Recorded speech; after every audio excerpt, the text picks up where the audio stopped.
సినిమాలు పైరసీ చేసిన ఐబొమ్మ రవికి బెయిల్ మంజూరైంది. షరతులతో కూడిన బెయిల్ మంజూరు చేసింది న్యాయస్థానం. ప్రతిరోజు సీసీఎస్ ఎదుట హాజరు కావాలని ఆదేశించింది.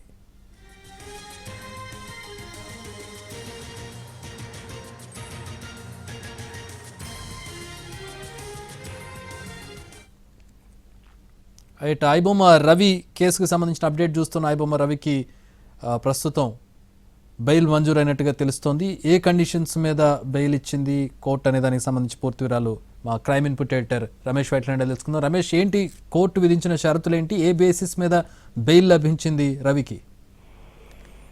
ఏదైతే ఐబొమ్మ రవికి కోర్టు బెయిల్ మంజూరు చేస్తూ ఆదేశాలు ఇవ్వడం జరిగింది. అయితే ఆయన ఎట్టి పరిస్థితుల్లో విదేశాలకు వెళ్ళవద్దని కూడా పేర్కొనడం జరిగింది. ఎందుకంటే భారత పౌరసత్వాన్ని ఇప్పటికే ఉంచుకొని ఆయన కరేబియన్ దీవులకు సంబంధించిన పౌరసత్వాన్ని పొందడం జరిగింది. కాబట్టి అతను విదేశీయుడుగానే ఆ ప్రభుత్వం కోర్టు పరిగణిస్తుంది. ఈ నేపథ్యంలో అతను ఇండియా వదిలిపెట్టి వెళ్ళవద్దు, అంతేకాని హైదరాబాద్ కూడా వదిలిపెట్టి వెళ్ళవద్దు అని చెప్పింది.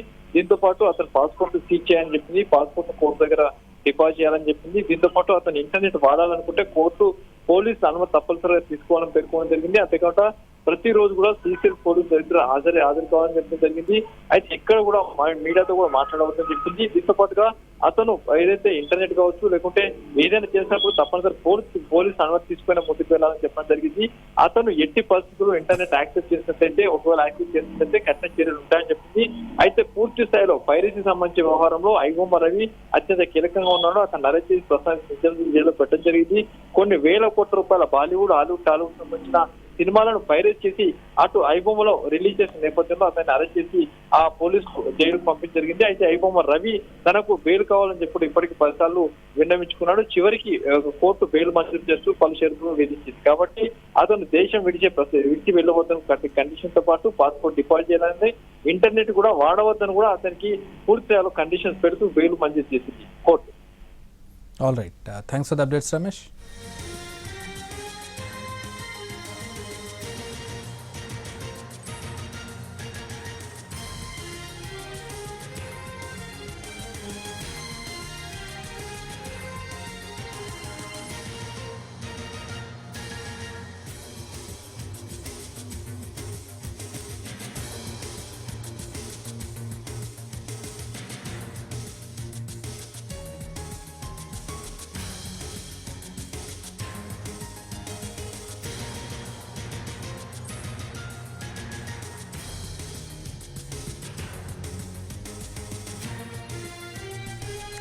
ఐబొమ్మ రవికి బెయిల్ మంజూరైంది. షరతులతో కూడిన బెయిల్ మంజూరు చేసింది న్యాయస్థానం.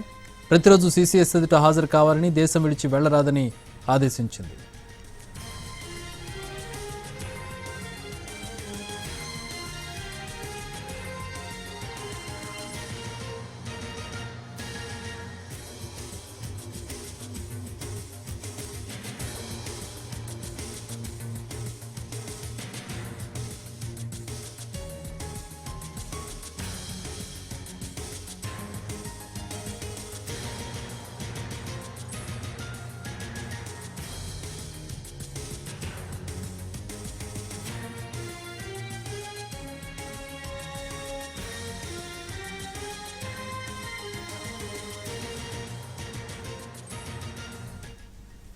రైట్, ఐబొమ్మ రవి బెయిల్ కేసుకు సంబంధించి మా ప్రతినిధి రవి మరిన్ని వివరాలు అందిస్తారు. రవి.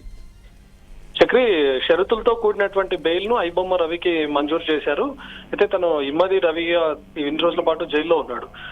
ఈయనకు పెట్టినటువంటి షరతులుగా మనం చూస్తే రెగ్యులర్ గా సీసీఎస్ ఎదుట హాజరు కావాలని చెప్పి ఆదేశించారు. అదేవిధంగా తన పాస్పోర్ట్ ను కోర్టులో సరెండర్ చేయాలని చెప్పి కోర్టు ఆదేశించింది. ముఖ్యంగా దేశం విడిచి వెళ్ళొద్దని చెప్పి కూడా ఆంక్షలు విధించింది. అందులో భాగంగానే ఇంటర్నెట్ ను వాడొద్దని, ఒకవేళ వాడాలనుకుంటే ఖచ్చితంగా పోలీసుల అనుమతి తీసుకోవాలని చెప్పి కోర్టు ఆదేశించింది. సినిమా పైరసీ కేసులో అరెస్ట్ అయ్యి ఇన్ని రోజుల పాటు జైల్లో ఉన్నాడు. ఇప్పటి వరకు తనకు సంబంధించినటువంటి డేటా అంతా ఎంక్వైరీ చేశారు. ఎప్పుడైతే తను అరెస్ట్ అయ్యాడో అదే రోజు ఐబొమ్మ సైట్ ను కూడా, వెబ్సైట్ ను క్లోజ్ చేయడం మనం చూసాం. ఇప్పటి వరకు అది అవైలబుల్ గా కూడా లేదు, బ్లాక్ లో ఉంచారు. ఐబొమ్మతో పాటు తనకు కొన్ని వెబ్సైట్లను కూడా రన్ చేశాడు ఆల్టర్నేట్ గా, ఇన్ కేసు అవి బ్లాక్ అయినా కూడా వాటిలో పెట్టాలి అని చెప్పి. సో వాటన్నిటిని గుర్తించి దాదాపు 70 వెబ్సైట్లు ఏవైతే ఉన్నాయో వాటన్నిటిని కూడా బ్లాక్ చేశారు. తనకి ఎక్కడెక్కడి నుంచి డబ్బులు వస్తా ఉన్నాయి, ముఖ్యంగా తను ఎక్కడి నుంచి మూవీస్ కొనుగోలు చేస్తున్నాడు, వాటన్నిటిని పైరసీగా మార్చి ఐబొమ్మ వెబ్సైట్ లో ఏ విధంగా అప్లోడ్ చేస్తున్నాడు, వీటన్నిటిపైన ఎంక్వైరీ చేసిన తర్వాత తనను పూర్తిగా ఛార్జ్ షీట్ దాఖలు చేసి కోర్టులో సబ్మిట్ చేశారు. ఎప్పుడైతే ఐబొమ్మ రవి అరెస్ట్ అయిన తర్వాత కూడా పలుమార్లు బెయిల్ పిటిషన్ దాఖలు చేశారు. కానీ అప్పటికే పోలీసులు ఒకసారి కస్టడీలోకి తీసుకొని విచారించిన తర్వాత మరోసారి కూడా కస్టడీ కోరారు. కస్టడీ ముగిసిన తర్వాత కూడా రెండోసారి కస్టడీ కూడా కోర్టు అనుమతించింది.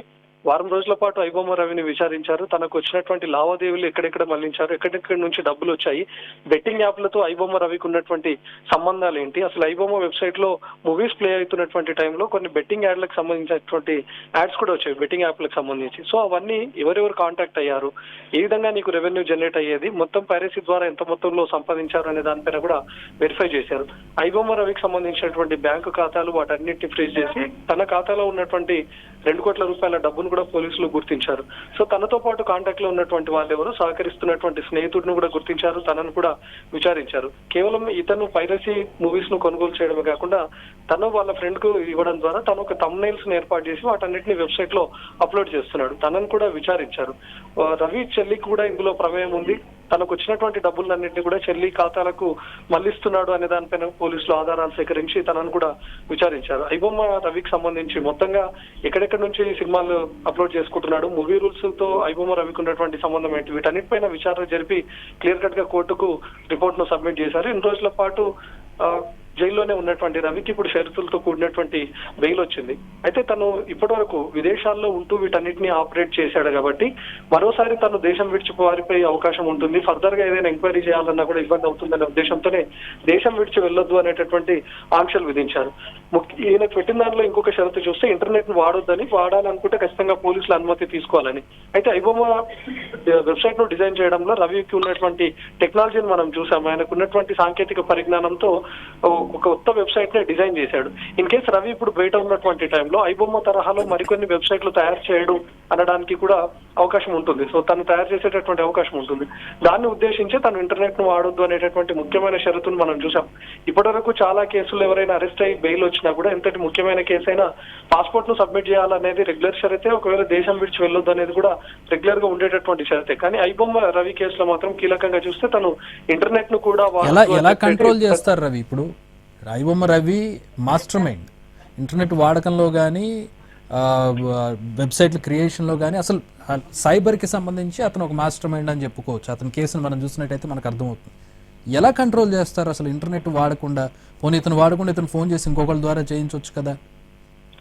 అంటే ఐబొమ్మ రవి మనం కస్టడీకి తీసుకొని విచారిస్తున్నటువంటి టైంలో కూడా తను రిగ్రెట్ ఫీల్ అయ్యాడు. నేను ఇప్పటి నుంచి పనులను అన్నింటినీ మానుకుంటాను, ఏదైనా ఉద్యోగం చేసి బతుకుతానని చెప్పి కూడా పోలీసుల దగ్గర వేడుకున్నట్లుగా మనకు కొన్ని సమాచారం వచ్చింది. సో ఇప్పుడు తను కూడా బయటకు వచ్చిన తర్వాత అలాంటి వాటికి ఉపయోగపడే ఆస్కారం అయితే ఉండదు, కానీ పోలీసుల మానిటరింగ్ ఖచ్చితంగా ఉంటుంది. అందులోనూ తను రెగ్యులర్ గా సిసిఎస్ కు రావాలి అనేటటువంటి ఆంక్షలు కూడా ఉన్నాయి. సో రెగ్యులర్ గా సిసిఎస్ కు విజిట్ అవుతున్నటువంటి టైంలో రవి చేస్తున్నటువంటి కార్యకలాపాలు కానీ లేకపోతే తను వాడుతున్నటువంటి మొబైల్ ఫోన్స్ కానీ వాటన్నిటిపైన పోలీసుల మానిటరింగ్ ఎప్పటికప్పుడు ఉంటుంది. తను స్మార్ట్ ఫోన్ వాడినా కూడా తను ఇంటర్నెట్ వినియోగిస్తున్నాడా లేదా అనేది కూడా సిసిఎస్ పోలీసులు క్లియర్ కట్ గా మానిటరింగ్ చేస్తూ ఉంటారు తన పైన. Chakri, thanks for the updates Ravi.